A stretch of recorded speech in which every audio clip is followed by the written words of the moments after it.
Thank you to SkillShare for sponsoring this video. SkillShare is an awesome online learning community for creative and curious people who want to explore new skills, deepen existing passions, and get lost in creativity. Today, I'll be talking about how I create my videos. However, the equipment and programs I use may not be accessible for many people. Luckily, SkillShare has a ton of classes on filmmaking, and one of my favorite classes is iPhone Filmmaking, Creating Cinematic Video with Your Phone by Caleb Babcock and Niles Gray. This class demonstrates the amazing things you can do with just your phone alone, and it also explores how you can tell your story with a tool that you probably already have without any previous shooting or editing experience needed. Go check out the class for free by clicking the link in my description box for a free trial of SkillShare Premium. Otherwise, it's less than $10 a month with an annual subscription. With that, let's talk about how I shoot my own videos. Diving right in, here's the equipment I use. My main camera that I use is the Sony a7R II. The main lens I use with it is the Sony 24-105G lens. 90% of the footage you see is shot with this combination, but I do occasionally shoot with a few other lenses. My quote-unquote fun lens is the Midicon Zhongyi Speedmaster 50mm f/0.95 lens.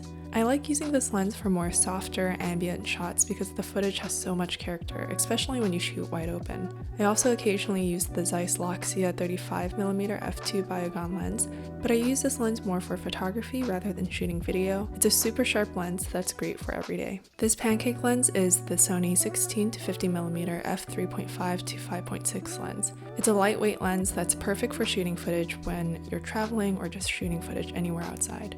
My secondary camera is the Canon 60D. I've had this camera since middle school and it's almost 10 years old now. I still use this camera for my videos now. The main purpose of the Canon now is for when I want to shoot macro shots. For those shots, I use the Canon 100mm f2.8 macro lens. This lens can get really incredible detail shots, which is super handy for when I want to highlight unique textures, movement, craft of a drawing or object, everything. The other lenses I use with the Canon is the 18-200mm lens. It's a great standard zoom kit lens. I also use the Canon 24mm f2.8 lens, which is another pancake lens. Before I forget to mention, this entire video was filmed with the Fujifilm X100V, which I typically don't use for shooting videos. It's more for photography, but yeah. Moving on to audio. I use the Rode VideoMic Pro as an attachment to my Sony a7R II. If you've watched any of my past paintmaking videos, the audio in those videos were recorded by this mic. For voiceovers like this, and for capturing extra crisp noises, I use the Tascam DR-40. Moving on to tripods, I like to have at least 2 tripods set up while filming. My main tripod is the Slik AMT Tripod. This specific model, I believe, has been discontinued, but the next closest version might be the Slik Pro 700DX tripod with a pan and tilt head. This tripod is pricey, but it's probably my favorite equipment out of all my gear. My secondary tripod is the GWNNSH tripod, I'm just going to say GWNNSH. And the third tripod I have is the RetiCAM Tabletop Tripod. I'll show you how I use each one by showing you what my typical setup is while filming. First, let's talk about overhead shots. When I bought my tripods, I just made sure that the center pole of the tripod could be detached from the legs so that it could be flipped upside down and reattached. That way, the camera can hang in between the legs and point downwards onto the paper or table. The GWNNSH tripod is great because the legs themselves can flip completely upwards, so you can easily turn the tripod upside down to get an overhead shot. A lot of tripods have these two features, so just make sure you look for it when choosing. Most of my shots are either overhead shots or to the side. I like shooting to the side because sometimes I feel like the footage that comes out of it kind of makes it feel like you're there, like witnessing the scene. Usually the camera is off to my side pointing at the page, or it's in between my arms or legs, which can be really awkward to film with, but it gets a really nice first person perspective.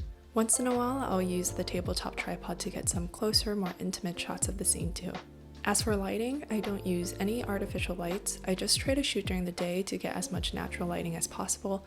Golden hour also has some fun lighting effects. Finally, the editing program I use is Premiere Pro. I also use Premiere to color grade the footage. I can go into detail about how I edit and color grade, but honestly, I don't do a lot. And if you're interested, SkillShare has a lot of tutorials on how to use Premiere Pro and other editing software that are super helpful for understanding how to turn your footage into a complete video, so just go check it out over there. Finally, some tips that I wish I knew when I was starting out, I guess, was number 1, to shoot as much footage as you can. I recommend overestimating how much footage you actually need to produce your video. It's better to have as much flexibility as you can, so I recommend being extra thorough with what you shoot. The second tip that I have would be to invest in multiple battery packs and memory cards. There is nothing more frustrating than having to stop filming because your battery died, or you have to transfer footage out of a full memory card. For example, I have 6 batteries just for my Sony because I go through them like crazy during even just one day of filming. Another tip would be to invest in quality when it comes to purchasing gear. When I was younger, I was more interested with trying out a wide range of camera equipment because I was just so curious about everything, but I ended up regretting a lot of my purchases because either the quality was too poor or I would just not end up using it as much as I thought I would. So don't be like me. Be thoughtful and have intent with your purchases. Finally, I want to underscore something that I mentioned in my past studio tour. People have done a lot more with a lot less. Please don't feel like you need to purchase anything that you've seen in this video. You can create perfect videos without having any of the equipment that I showed today. However, I hope this helped answer all the questions I've received about the camera's setup and editing program I use. But if you do have any other lingering questions, by all means, please leave them in the comment section below and I will answer as many questions as I can. Thanks again for watching, and I'll see you in the next one.